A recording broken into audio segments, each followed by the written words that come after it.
Rocking with the best. Rocking with the best. Rocking with the best. Rocking with the best. The best. All right. Hey guys, it is great to be with you tonight. I was telling Jeff, we were back there worshiping. I'm like, man, I just wish there was more energy in the room, because it was like the worship was cranking, you guys were singing, going for it.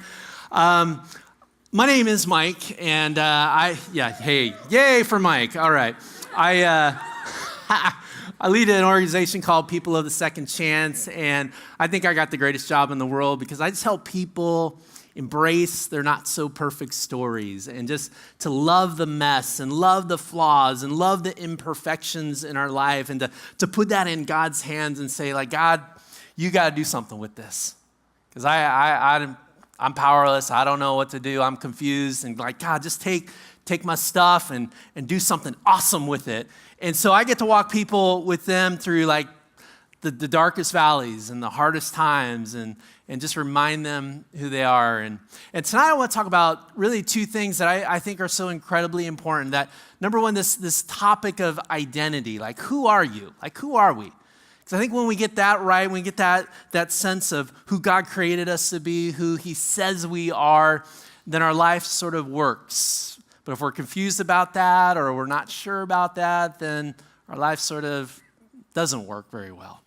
And then once we know who we are, the second thing I want to talk about is what is our response to that? Like, what do we do? How do we make a difference in the world? How do we have our lives, our not so perfect lives, have meaning and purpose? And I think for me in my life, and really what I want to invite you guys into tonight also is like for us to come alongside hurting people, to come alongside people who maybe feel like they've been labeled or stigmatized by society. To remind people that just because they fail doesn't mean that they're a failure. And just because you made a mistake doesn't mean you are a mistake. Like I believe that God loves to take these worthless things in our lives and make them worthwhile. And to take the stuff that we think is like, oh man, like I'm embarrassed or I feel ashamed about that, or like that addiction or that messy childhood or that relationship that went south and that betrayal by a friend. Like, I think God just loves to take that stuff and does something really cool with it. But are we going to trust him? Are we going to say like, God, I don't know what to do. Can you build something beautiful? Because here's what I know about God. Like, there is nothing so broken that he can't mend it. And there is nothing so lost that he can't find it. And there's nothing so dead in your life right now that he can't resurrect it and breathe new life into it. And that's a promise. And that's a way of living. And that's a lifestyle. And that's like, we get up every single day and we say like, God, do something. Because I'm weak. I look at my own life, I look at my own story, I'm like, man, I am a freaking mess. I am a ruined man. I tell people, like, literally every decade of my life, I've had a rock bottom experience, and then, like, actually, there was the rock bottom, and then the trap door falls out, How many of you know what that's like? Yeah. It's like, I thought this was as low as I can go, and then, boop, little trap door, you go even lower. And here's the problem, like, we have these moments, we have these things happen to us, and the world wants to define us and to say something about those moments, and the world wants to say, like, maybe you've totally screwed up, and the world just wants to say, like, shame on you. But Jesus has a different message. Jesus wants to say, shame off of you. You are free. You're made new. And I think sometimes our society and the messages that we get about who we are and our mistakes and our flaws and our imperfections and those struggles that we have, like there's this shame machine that's just like fully operational. And it's screaming at you and I saying like, man, if you don't get it right, if you don't have a certain number of Twitter followers, or if you're not beautiful, or if that like number on the scale doesn't, say the right number, then we have no use for you. It's like the world screams at us like, hurry up and matter, hurry up and do something. And if we don't like you and you screw it up, then we're throwing you away. And I'm like, no, that's not the way I'm gonna live. That's not the way I want you to live. It's like, I want us to come alongside and say, you know what? Yes, I am imperfect. Yes, I am a broken man. Yes, I have failed. Yes, I have sinned. Yes, there have been moments of my life that I wish did not happen. But I am not defined by my worst moments. I am defined by God's love. I'm not defined by that night that I drank too much and got in a car. I'm not defined by that messy relationship. I'm not defined by that abortion. I'm not defined by that struggle with pornography. I'm not defined by that stuff. And I know like we want to define ourselves that way. We want to define ourselves by our brokenness, but God says like, you're not defined by your brokenness. You are going to be defined now by my radical love. And I think tonight when I'm looking out at you guys and I see this and I just know like some of you are confused about who you are because of your pain, because of the trauma, because of the mess that you have struggled through. And I know what that feels like. When I was 19 years old, I went on this church youth group water ski trip, and it was my first time water skiing, and I love the water, and so I was really excited about this, and I got behind the wheel of a boat, and I started driving the boat, and I was pulling the skier, and I didn't really know what I was doing, but I'm like, hey, it's got a steering wheel, and it goes forward, I could probably figure this out, and so like I'm literally driving down the river, pulling the skier, Colorado River, Memorial Day weekend, 19 years old, and I begin to turn the boat into what I thought was clear water. But it wasn't clear water.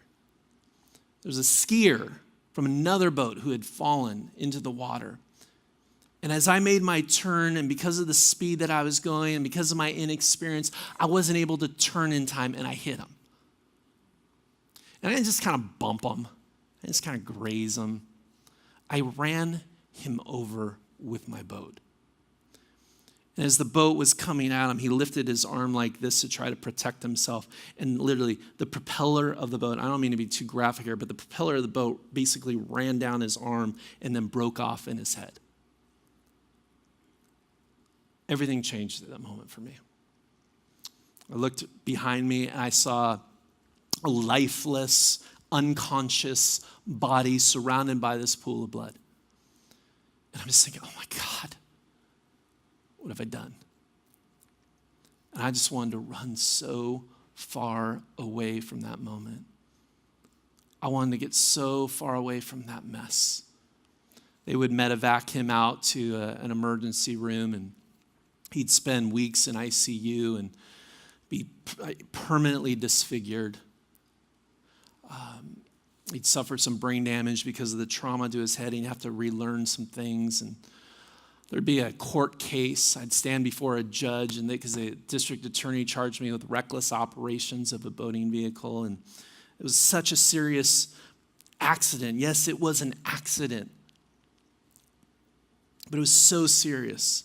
And what had happened that day? It's like, I don't know. I call these moments sort of toothpaste moments where things happen in our lives and in our stories, and we're like, I wish we could have like the undo button, but it's like toothpaste coming out of the tube, and no matter how hard you and I try, we know that toothpaste is not going back in the tube. And we're left with this mess, and we're left with this stuff, and we're left with this situation and this relationship and this like embarrassment and this shame, and we like don't know what to do it. And the only thing that I can tell you tonight what to do with those toothpaste moments is to put it into the hands of a loving Savior and let him heal it. Let him forgive it. Man, unfortunately, I learned this lesson, like it took me way too long, because literally for 19 years of my life, I beat myself up over that accident. I lived with shame. I lived with guilt. And yes, I know it was an accident. And yes, I know my friends said, like, it wasn't your fault. And I get it. But it didn't matter because at that day, I made some new rules for my life. I said, Mike, you will now be defined by your worst moment. 19 years it took me to be free of that and start believing something different about who I was, start believing something different about my story.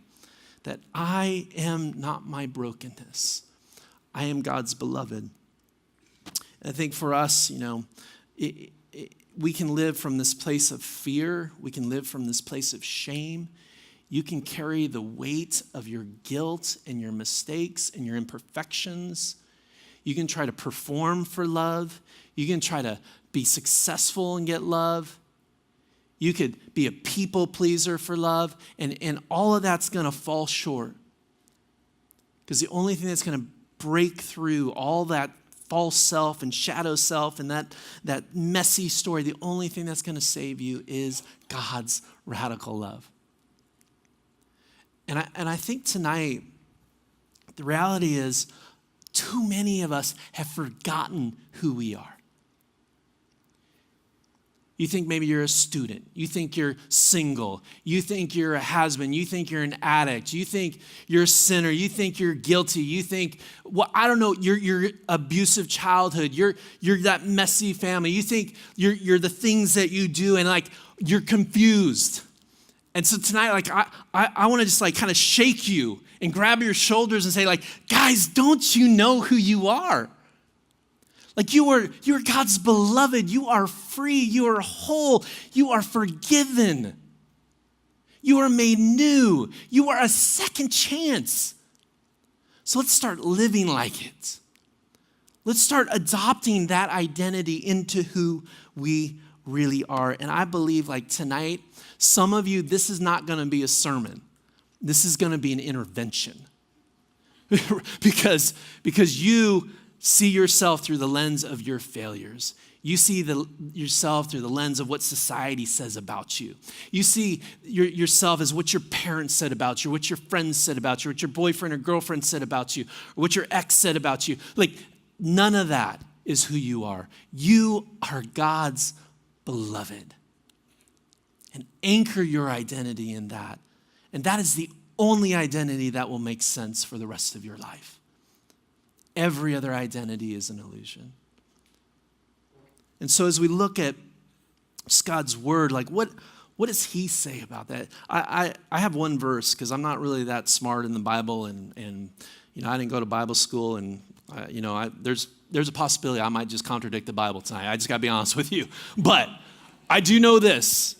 That Romans 9:25 says this. It says, "I'll call nobodies and make them somebodies. I'll call the unloved and make them the beloved." And that's who you are. It's the beloved. And what does that mean? It means that our identity, how we live, how we wake up in the morning, it's like we know we are loved by God. That's our identity. That's the truest thing about us. That's the thing that I want you to anchor your life into. It's not, and beloved, what does that mean? It's like really the instructions for how we live, and what that identity means is like in the word itself, like be loved. Be loved. That's the mission. That's the challenge. Be loved. Not be perfect, not be good, not be successful, not be pretty, not be amazing on Twitter, like not Beyonce, right? It's like be loved. That's who you are. When you live from that place, life is free and life is full and life is rich, and you can flourish from that place. And life becomes bright again. And that's what I want for you. That's how I want us to live. When I was growing up, I know it's going to be really hard to believe, but when I was growing up, I was kind of a nerd. I know obviously I got my act together. Not really. But when I was growing up, I was a nerd. I had braces. I had acne. I was tall and skinny. Glasses. Not very good fashion sense.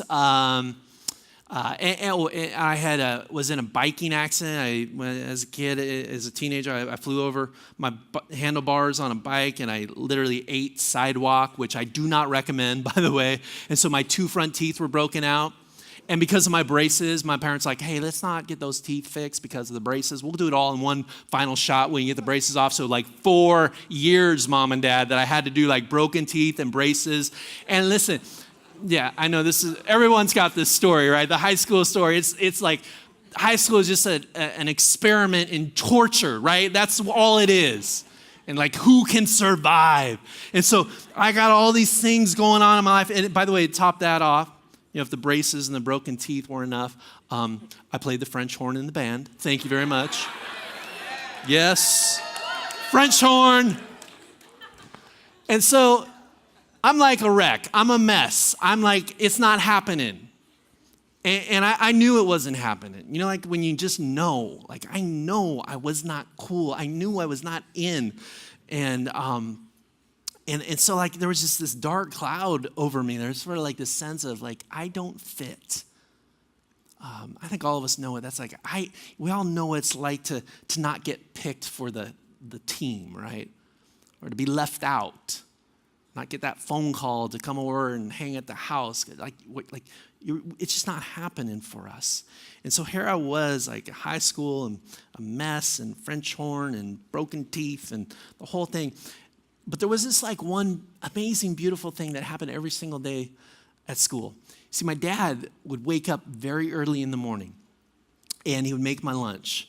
Even that's kind of nerdy, right? But he would make my lunch, and he would write this little yellow note and, sandwich, chips, and then put the note all in this little bag, put it in my backpack, and I'd head out to school. And then at lunchtime, I would go to the library and eat lunch. That shows you kind of what's happening here in my social life. I go to the library to eat lunch. And so I pull out the sandwich and the chips and then that little yellow note. And that little yellow note was, seriously, guys, that was like my lifeline. That was everything. And it's basically said the same thing every day. It said like, dear Mike, I hope you have a great day at school. I love you, Dad. That's it. And here's the thing, man. Just that little reminder. Like, man, it was dark and it was heavy and I didn't like myself. I didn't like what was going on in my body and on my face and in my mouth and with the French horn, and I didn't like my social status, and I didn't like the fact that I didn't have a single date or girlfriend. But my dad said, like, Mike, I love you. In fact, you know what I think about my dad? Think about this story, and I've reflected on this over the years. Like, I don't think my dad even saw all the stuff that I saw about myself. You know what I'm saying? Like when our dads, like when people who love us, they see our lives differently. Like when God looks at you, he sees you differently than maybe the way you see yourself. Like he's just sending dropping little yellow notes all over the Jordan tonight. It's like, I love you. I think you're awesome. Like God smiles every time you wake up. Like he's proud of you. And yet here's the reality. Like they did an interesting study about church people. Just, go to church, read the Bible, sing amazing praise songs like tonight. Like they did a study at Christ. They said, hey, when God thinks about you, like what is the overwhelming feeling that he has towards you? Big study, researchers, they asked Christians this question. You know what they said? Majority of people said that when God thinks about me, the overwhelming feeling that he feels towards me, it's not love, it's not pride, it's disappointment. God thinks about me, he feels disappointment. And here's the scary thing about tonight, is that some of you believe that maybe you're not doing enough. That maybe, God looks at your past and he's just like shaking his head, like, what the Sam Hill are they doing down there? Right? Just shaking his head like, gosh, hemming and hawing and like listen, guys, if you think God is disappointed in you, then you do not understand God very well, okay? If you think he's shaking his head, if you think he's kind of like, wish you would be more or do more or be better or be more compassionate or more sinless, like if you think that's what he's thinking, then you don't understand the heart of God. Because the only thing that God feels towards you and me is just lavish, radical, extreme love. And that's this whole journey that we're on, this spiritual journey, life is all about you and him coming into this loving relationship. For him to say, like, do you see who you are? You are my sons and my daughters. You are my princes and princesses. Like, you're part of my family. I'm going to be your biggest cheerleader. Like God's up there with his pom-poms going, yes, go get them. Like, who cares about that stuff in your past? Who cares if you just blew it? Like, go get them. I'm in your corner. And imagine like if we actually believed that.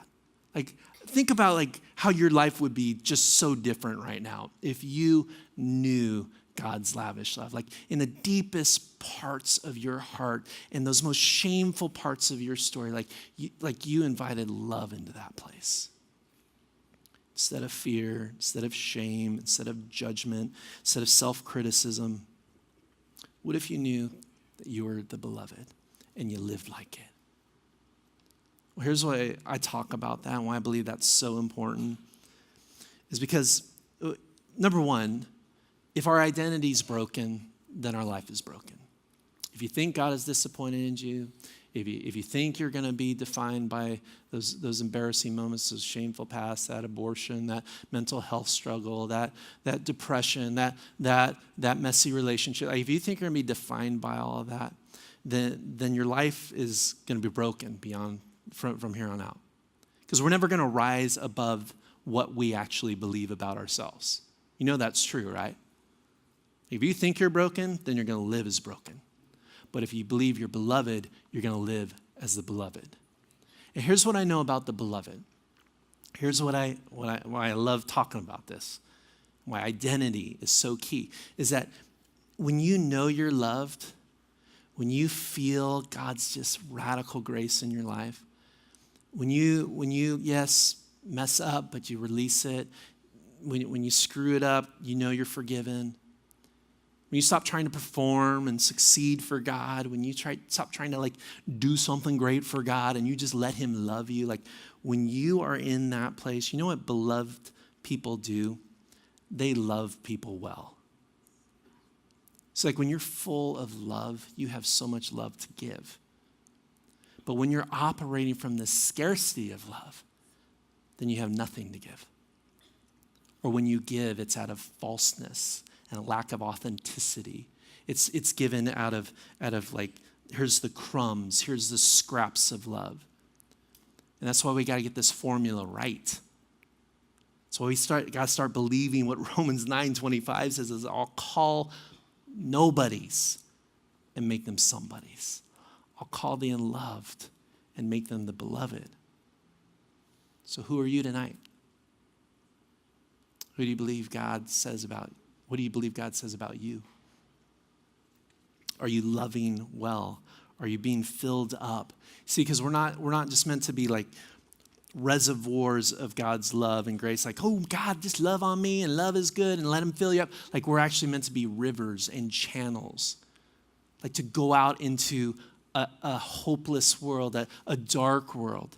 We're going to head out into that shame machine and remind people that they too are the beloved, that they too are made in the image of God, that they too are not defined by their past. They're defined by God's radical love. Like that's what happens. That's how it works. Loved people love people well. And so what does that look like? I don't know. It means healed hearts like ours begin to heal other hearts. It means people who have found hope start dispensing hope. When broken people help other broken people.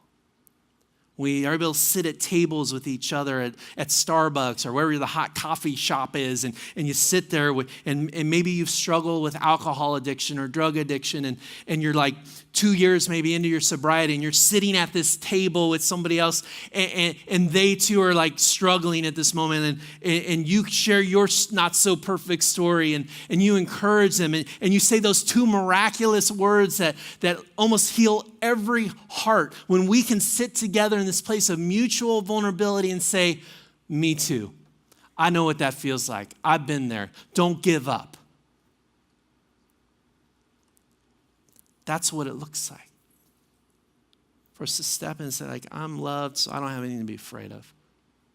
I'm loved, so I'm going to share my story. I'm loved, I'm going to breathe truth into people. I'm loved, I'm going to be a great lover. There was this great story I write about in my book of a woman named Elizabeth Henson. And Elizabeth was doing some spring cleaning, and she was cleaning out her closet and was carrying out this big pile of clothes out to the garage to throw it away. And on top of this big pile of clothes was this fuzzy, green, nasty, smelly jacket. Okay, probably all have one of those, right? Something they're like, oh man, I should have got rid of that a long time ago. But I'm still sporting it at the Jordan. I'm on like, I still kind of look good in this. Maybe it's time for some spring cleaning, okay? But Elizabeth Henson was taking out this pile of clothes and had this fuzzy green jacket, and as she's about to throw this away, her son stops her and says, hey, Mom, can I have that fuzzy green jacket? Elizabeth Henson looks at her son and says, well, I guess. I mean, I don't know what you're going to do with this. It stinks. It's got holes in it. It's nasty. He's all like, no, Mom, I want it. And so he takes the green jacket and he takes it into his workshop, and he gets out a pair of scissors and he cuts out this little frog body out of the green jacket. And then he takes this ping pong ball and cuts it in half for 2 eyeballs. And Elizabeth Henson's son was named Jim. And Jim Henson was creating the very first Kermit the Frog out of this fuzzy, ugly, about to be thrown away green jacket. See, here's the deal. Like you and I, when we are the beloved, true story, by the way. Some of the other stories I'm telling you, not true, but this story, true. Just kidding. See, like when you and I are filled with love, and when we understand our identity as the beloved, we see things differently, right? We see people differently. We see stories differently. We see possibility differently. Like we look at old green fuzzy jackets that are about to be thrown away by society, and we say, oh, whoa, hold on. I think God can do something with this. Like you and I, we get to come alongside people and bump them a little with hope and love and belief and freedom and the truth of who God says they are. It's like, I don't know about you, but like me, I just want to be like a grace-flavored snow cone on a hot judgmental day, right?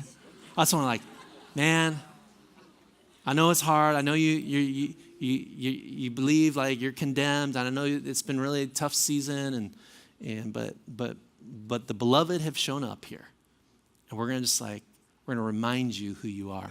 One of the things that we've been doing at People as Second Chances, we've been throwing these little prodigal parties for people, just people who are just starting out their second chance, people who need to be reminded that they're loved. And about a month ago, we threw a party for a woman named Ramona.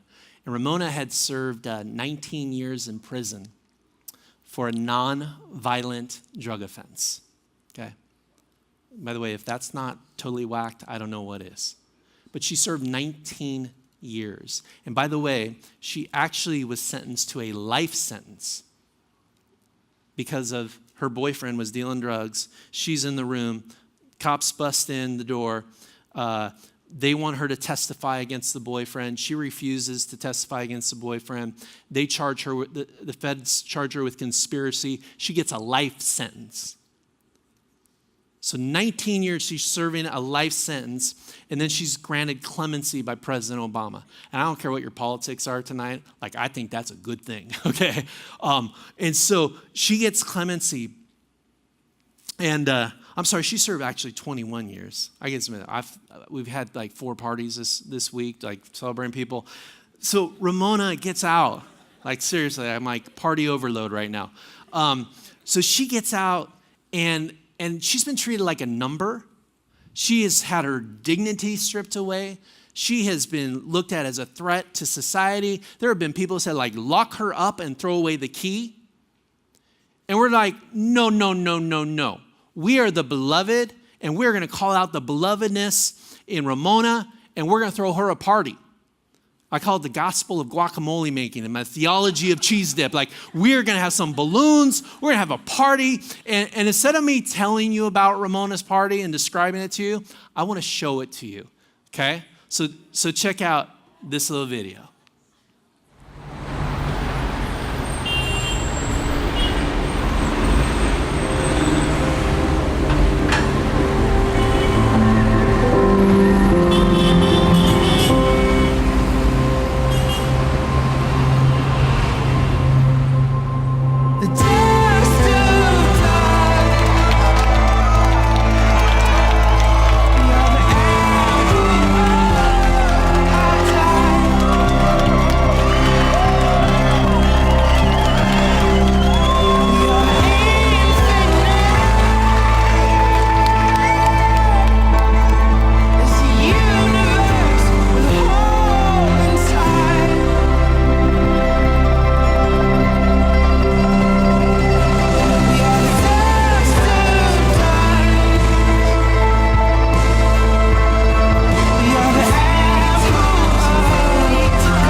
greater than I ever expected.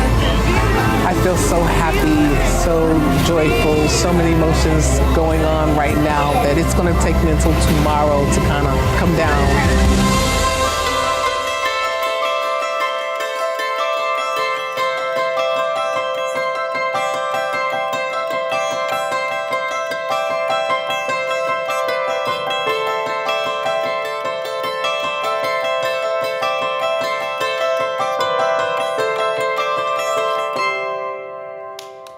Yeah. And we had a blast. Like, we did the Macarena.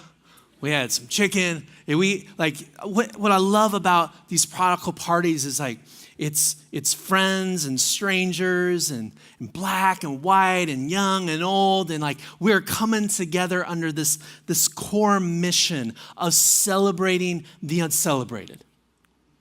To come alongside people and say, like, we love you. We care about you. We believe in you.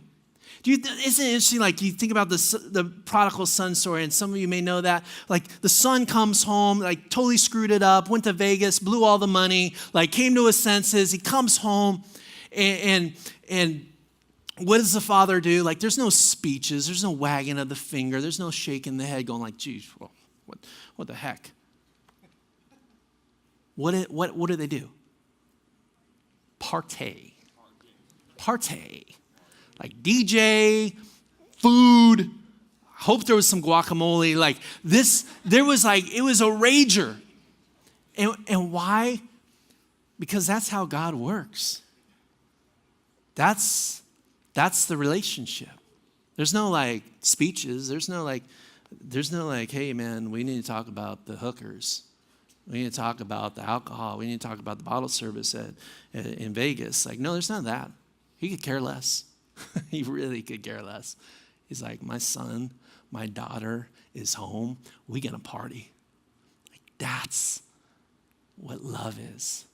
That's what radical grace is. And so here's the deal, like one of my missions in life is just to love people and to call out their belovedness.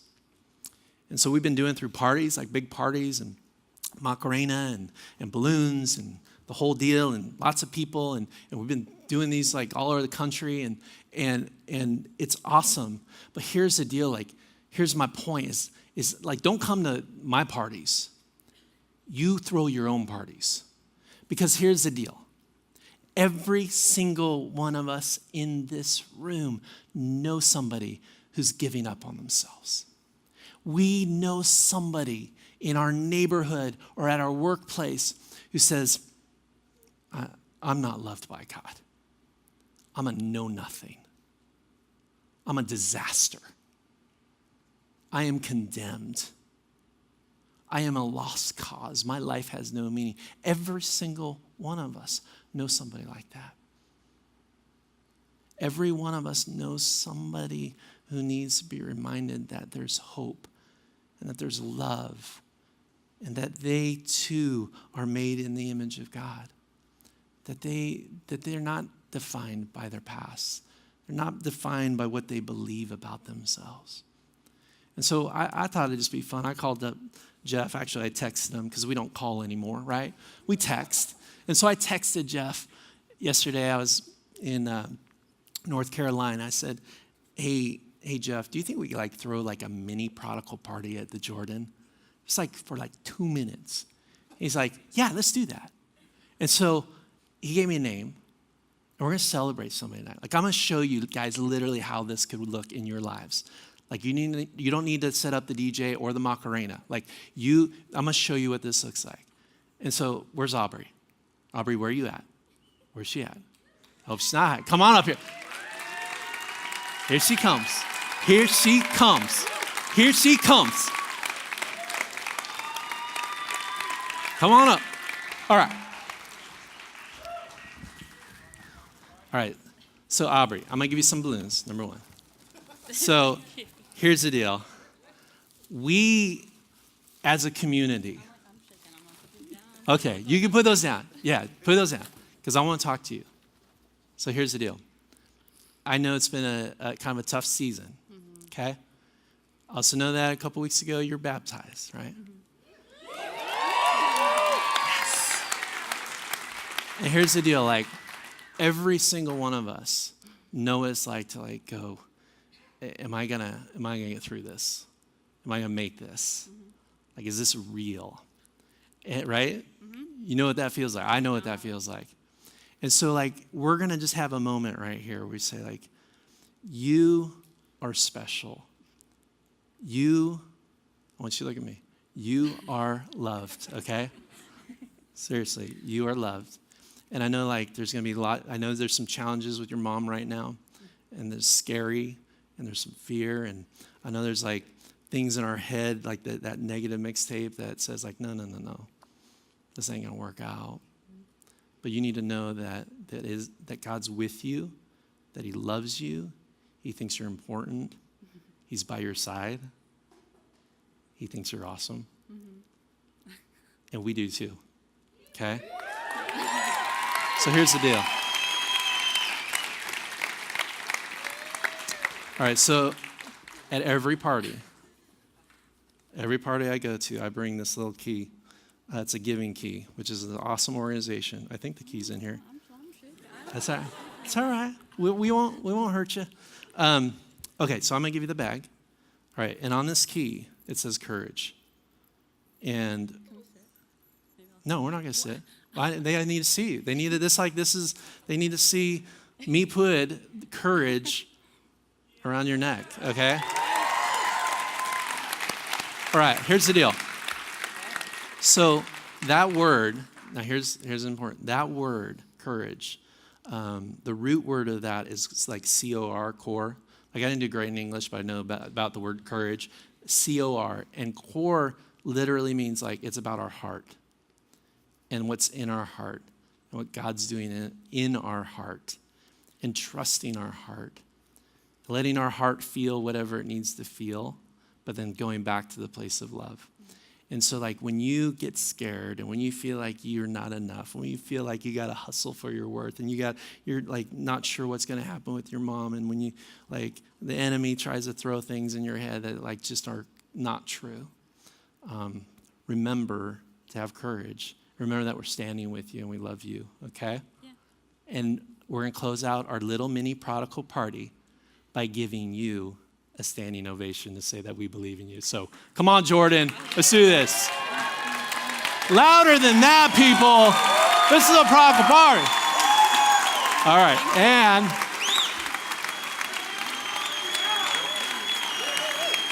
hey, all of you will know where to find her. Just look for the big balloons, okay? So awesome. Let's give her a hand. Thank you, Aubrey. Woo! You rock. See how easy that is? Like all of you, like, I know somebody who needs some love. I know somebody just like, I think it cost me $10 for those balloons. I went to the Dollar Tree store. It was like $10 for the balloons, okay? Maybe there's somebody you need to take to Starbucks tomorrow and just say like, you are the beloved. Yes. Let me close with this. I'm done. There's a quick story. I was at the Disneyland Hotel at Christmas time with my family, and we got in the elevator at the hotel. It was my wife and my 2 teenage kids, and we got into the elevator, and this other couple gets in the elevator with us, and it's a guy and this gal, and the doors close, and I look at the elevator, and I look at this guy, and I kind of give the head nod, like, hey, what's up? And he's kind of head nods back. And then I look at the lady standing next to him in the elevator with me and my family. And you're not going to believe who it was. Standing in the elevator with Mike Foster and his family was Sandra Bullock. Yeah, no lie. So like literally, I could reach out and touch her and hug her and stroke her hair, but I did not do that, okay? That would be really creepy. And so like, and I'm a huge Sandra Bullock fan, as it sounds like some of you are too. I'm like, oh my gosh, The Blind Side, Gravity, like, oh my gosh, Speed, like this is Sandra Bullock, Hollywood royalty right there in the elevator. And I'm like, we're gonna have this moment, but like we can't have this moment because I gotta play it cool, right? And so I'm just going like, oh my. And so then I'm trying to play it cool, even though I'm like bursting inside, right? I'm trying to play it cool. And now I'm trying to get my wife's attention, my kids' attention. I'm like, do they know that Sandra Bullock is here? And so I'm literally facing sort of the back of the elevator. They're facing the front of the elevator, watching the little numbers go up for the hotel floors. And so I'm now looking very intensely at my wife going, oh, please, turn your head just a little bit, because literally standing right next to you is Sandra freaking Bullock, right? Right there. And my wife is just like staring up at the numbers of the elevator and just kind of like chilling. And I'm like, please look, just please. She's not dialing in. And then of course my kids are doing what teenage kids do. They're not paying any attention. They're just looking at their cell phones, right? And so I had a friend tell me, he said, you know what you should have done, Mike, is you should have just group texted your family and said like Sandra Bullock was there. I'm like, you know what, that's a good idea. I should have done that, but I didn't. And so we get up to our floor. My kids are clueless. My wife's not paying attention. Sandra's still there. And I'm like, oh. And doors open up for our floor. The Foster family gets off. Sandra stays on the elevator. The doors close. And I look at my wife and my kids and I say, hey, kids, wife, did you see who was in the elevator with us? They're like, no, who was there? I'm like, oh. It was Sandra Bullock in the elevator with us, and you guys missed it. And then they start screaming like, oh my gosh, we heard that she was at Disneyland and at the park, and we're huge fans. I'm like, yeah, but none of that matters right now because you missed it, right? And so, and I'm like, why am I telling you that story? Here's it. And number one, because it's a cool story, and I will never forget the fact that I stood in the elevator with Sandra Bullock. But I think here's the deal. Like all of us, we have these Sandra Bullock moments that are happening all around us. Like people, like God's saying, hey, here's somebody to love. Here's somebody to encourage. Here's somebody to be a beacon of hope to today. Here's somebody who's wondering if their life matters. Here's somebody who needs a kind word. Here's somebody who just needs a high five and a hug. And I think we're rushing through life and we're missing it. We're speeding our way down to the Jordan and we're missing it. And so like open your eyes, open your heart. Let us live as people of the second chance. Let us remind people that like just because they feel like a old green coat, like God can turn that into like this amazing frog, right? And just because you feel like a nobody, like God says that you're a somebody. And just because you feel unloved, you know, God says that you're the beloved. Like that's how I want to live. That's how I want you to live. That's the invitation that God invites us into. Like, let's not miss it. Let's not stand in the elevator and like have Sandra Bullock. Like we're like clueless. God's saying, here it is, right here, right now. Are you ready? Do you want to just anchor your life in my love? And do you want to love people well? That's my prayer for you tonight. As the band comes and as we sing and as we kind of wrap up tonight, man, live as second chancers. Live for the party. Live for the broken. Live knowing that you are loved. Thank you, guys.